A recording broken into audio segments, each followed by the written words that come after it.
یہاں آپ کو خبر دیں کہ عدالت عظمیٰ کی جانب سے نسلا ٹاور کے حوالے سے دیے گئے فیصلے پر بعض حلقوں کی جانب سے یہ وسوسے کھڑے کیے جا رہے ہیں کہ وفاقی آئینی عدالت کی جانب سے دیے گئے فیصلے میں نسلا ٹاور کا ذکر نہیں ہے۔ عدالت عظمیٰ کی جانب سے نسلا ٹاور کے حوالے سے دیے گئے فیصلے پر بعض حلقوں کی جانب سے یہ وسوسے کھڑے کیے جا رہے ہیں کہ وفاقی آئینی عدالت کی جانب سے دیے گئے فیصلے میں نسلا ٹاور کا ذکر نہیں ہے۔ اس غلط فہمی کو دور کرنے کے لیے اسلام آباد کے senior coach reporter Abdul Qayyum Siddiqui سے رائے لیتے ہیں۔ جی قیوم صدیقی، آپ کیا کہتے ہیں اس سلسلے میں؟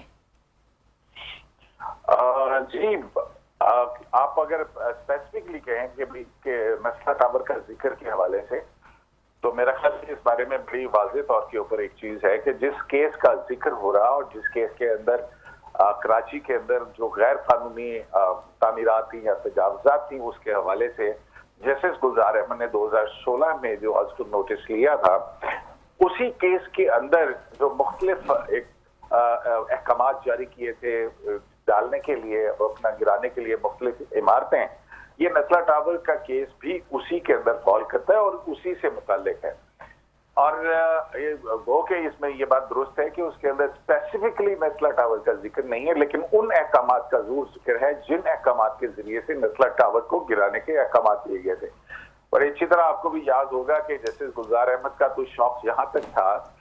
کہ وہ کہتے تھے کہ اس کو بم سے جو ہے وہ اڑایا جائے۔ اور یا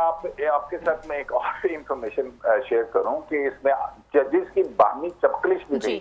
کیونکہ انور ظہیر جمالی صاحب اور جسٹس گلزار کے مابین کچھ ایک ایسی چشمک تھی، اور اس کی وجہ یہ تھی کہ انور ظہیر جمالی صاحب کے جو شاید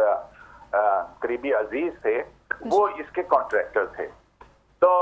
جہاں پر یہ احکامات والی بات ہے کہ جس کے اندر فیڈرل کانسٹیٹیوشنل کورٹ نے کہا کہ ڈیو پروسیس جو ہے وہ نہیں اپنایا گیا تھا اور اس کی وجہ سے یہ تمام جو ہے وہ تعمیرات کو گرانے کا حکم دیا تھا، اسپیسیفکلی نیشنل ٹاور کے اوپر تو ان کی خصوصی جو ہے وہ نظر کرم تھی، اور اس کی وجہ جو ہے وہ یہ بتائی جاتی ہے کہ جو ججز کی باہمی چپکلش کا بھی ایک شاخسانہ تھا۔ تو گو کہ اسپیسیفکلی نسلا ٹاور کا ذکر نہیں ہے، لیکن یہ وہی احکامات ہیں، وہی کیس ہے جس کے ذریعے سے نسلا ٹاور کو گرانے کے احکامات دیے گئے۔ جی اچھا قیوم صاحب، یہ بتائے گا کہ وفاقی آئینی عدالت کے فیصلے سے یہ ابہام کیوں پیدا ہوا ہے؟ آپ کو کیا لگتا ہے؟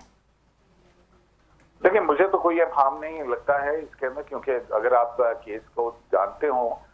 تو اس حوالے سے میرا نہیں خیال ہے کہ اس میں کوئی ایسی بات ہے کہ اس کے اندر کوئی ابہام کی بات ہو۔ ہاں، ضرور کچھ مخصوص قسم کے لوگ ہوں گے جن کے اپنے انٹرسٹ ہیں اور اس بنیاد پہ وہ اس کے اندر ایک ابہام جو ہے وہ پیدا کرنے کی کوشش کرے۔ ادروائز آپ بتا دیجئے کہ اور باقی کس عمارت کا ذکر ہے جس کو گرانے یا اس کے حوالے سے کی گئی ہے بات۔ تو یہ کیس نمبر ہے، یہ وہی کیس ہے جو کہ نسلا ٹاور اور دیگر جو تعمیرات تھیں تجاوزات کے حوالے سے جو گلزار صاحب نے دیا تھا۔ جی اچھا قیوم صاحب، آپ کو کیا لگتا ہے کہ اس فیصلے سے نسلا ٹاور کے متاثرین کو کیا فائدہ ہوگا؟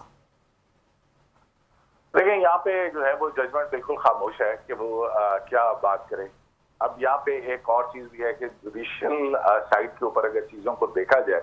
ویسے تو ہر آدمی جو ہے وہ یہ بات کر رہا ہوگا کہ کیوں گرایا گیا اور پھر اس کے ذمہ داران کے خلاف کارروائی ہونی چاہیے، لیکن جو عدالتی فیصلے ہوتے ہیں اس کے اندر یا اس کی بنیاد کے اوپر عدالتوں کے حوالے سے یا ان ججز کے حوالے سے تو کچھ نہیں کہا جا سکتا ہے۔ لیکن جو ہے وہ نسلا ٹاور کے اگر ایک غیر قانونی بات ہوئی ہے تو ظاہر ہے اس کا بھی ایک ڈیو پروسیس ہے کہ وہ اس میں جائیں۔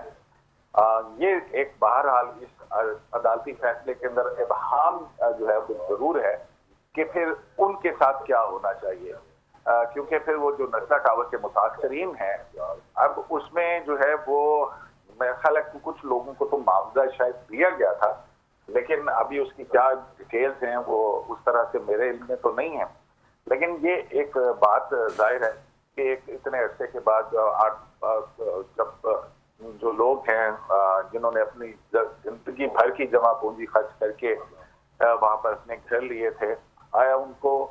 اب گو کہ اس آرڈر کے اندر بھی یہ تھا کہ جو کانٹریکٹر ہے، جو بلڈر ہے، وہ ادائیگیاں کرے گا۔ اب یہ دیکھنے والی بات ہے کہ ان کو ادائیگیاں ہوئی ہیں، پھر تو ظاہر ہے کہ ان کا ایک